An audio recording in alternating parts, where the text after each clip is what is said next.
भारतीय जनता पक्ष जेव्हा महानगरपालिकेच्या निवडणुकीमध्ये जाहीरनामा काढला, त्या जाहीरनाम्यामध्ये नागरिकांना असं शब्द दिलं जाहीरनाम्यामध्ये की येणाऱ्या निवडणुकामध्ये भारतीय जनता पक्ष सत्तेवर आल्यावर कुठलंच कर आम्ही ज्या वाढविणार नाही आहे तसं त्या आपण व्यवस्थित लोकांना, सर्वसामान्य लोकांना मूलभूत सुविधा देऊ असं त्यांनी सगळ्यांनी असं शब्द दिलं. त्या शब्दाप्रमाणे मला असं वाटतं की येणाऱ्या कालावधीमध्ये भारतीय जनता पक्ष कुठलंही टॅक्सेस किंवा कर प्रणाली लागू करून असं काय नाही. मला काल नोटिफिकेशन जे पाठवले होते ते इंग्लिशमध्ये आमच्या घरीही पाठवण्यात आलं.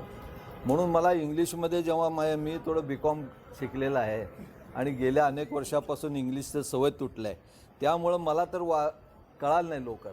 म्हणून मी म्हटलं आयुक्ताकडेच यावं. आणि माझ्यापेक्षा कमी शिकलेले अनेक लोक आहेत या महानगरपालिकेत, त्यांची काय परिस्थिती होत असेल मला माहीत नाही. त्यांना कसं समजावून सांगता हे समजून घेण्यासाठी मी इथं महानगरपालिकेत आलेला आहे. पण प्रत्येक तो त्यांचा विषय आहे, तो आमचा नाही. आमच्या विषयी बोला. प्रोटोकॉल वगैरे काय आहे? नाही राहू दे ना, आमच्या विषयी बोला. आणि तुम्ही दोन्ही आमदार येऊन बोलणार असल्यामुळे लगेच एक तासापूर्वी प्रेस कॉन्फरन्स घेऊन हाच मुद्दा मांडणं हे दोन्ही गटाचं राजकारण नाही का? मला नाही, प्रत्येक पार्टीचं प्रत्येक ठिकाणी गडबाजी आहेच की हो, त्यात का नवीन नाही काही. मग तुम्ही मान्य करताय की पूर्वी माझं बापूचं गट होतच की. हा जो 1500 कोटी रुपये विषय आहे, ते 350 कोटी रुपये महापालिकेला matching contribution भरावं लागणार आहे. आपण तर कर आणि दरवाढीला विरोध केलाय, तर हे महापालिकेनं कसं भरावं किंवा काय ह्याच्यावर सूचना आपल्या आहे? पर्यायी मार्ग काय? पर्यायी मार्ग, स्त्रोत. नाही, पर्यायी मार्ग अनेक गोष्टी मी महानगरपालिकेला सांगितले की अनेक गोष्टी महानगरपालिकेने आजपर्यंत खुल्या जागा भाड्याने दिलेल्या जवळपास 605.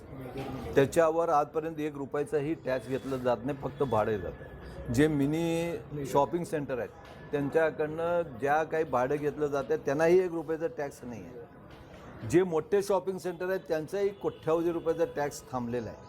आणि ह्या सगळ्या गोष्टी म्हणजे आज सोलापूर शहरामध्ये ज्यांनी टॅक्स भरतात तर त्या गुंठेवारीच्या ज्या हजारो टॅक्स म्हणजे जे हे आहेत प्रॉपर्टी, म्हणजे जवळपास 30% प्रॉपर्टी आज टॅक्स भरलं जात नाही. ह्या ना त्या मार्गानं महानगरपालिकेच्या अधिकाऱ्यांच्या त्यांना कोणतरी सांभाळत असेल, त्यामुळं या 30% फुकटमध्ये गेल्या अनेक वर्षापासून सगळ्या सोयी मूलभूत सुविधा त्यांनी आपलं वापरतात, पण त्यांनी 1 रुपयाचा टॅक्स भरलं जात नाही. 70%, 60-70% जे लोक टॅक्स भरतात त्यांनाच आपण सातत्यानं कर वाढ किंवा कुठलेही टॅक्स लवकर भरलं नाही, दंड आकारणी, हे सगळ्या गोष्टी आपण त्यांच्याकडून वसूल केलं जात आहे. पण ह्या 30-35% जे टॅक्स भरत नाही त्यांच्या बाबतीत काय?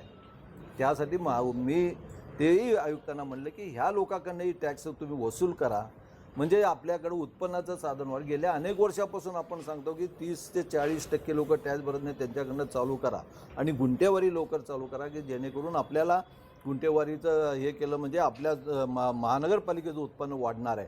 आणि मला असं वाटतं की हे केल्याशिवाय आपलं सोलापूर महानगरपालिकेचं उत्पन्न वाढणार नाही. ह्या विषयावर तुम्ही सभागृहाला काय नगरसेवकांना